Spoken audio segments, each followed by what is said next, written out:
juda ham bir nozik nuqta bor.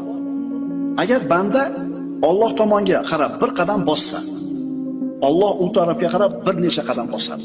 Banda Alloh taologa qaytay, bo'ldi endi tavba qilay degan fikrni kallasiga olib kelishligi bilan hali hech narsa qilmadi, qaranglar.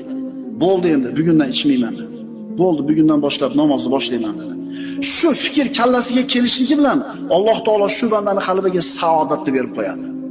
Xotirjamlik berib qo'yadi, taskin berib qo'yadi. Shu etapdan o'tganmiz ko'pchiligimiz. Bo'ldi. Ertadan namoz boshlayman deganingizda bilasizmi qanaqa maza qilgansiz? Eslangda. Bo'ldi. Sigaretni tashladim bugundan boshlab dedingiz.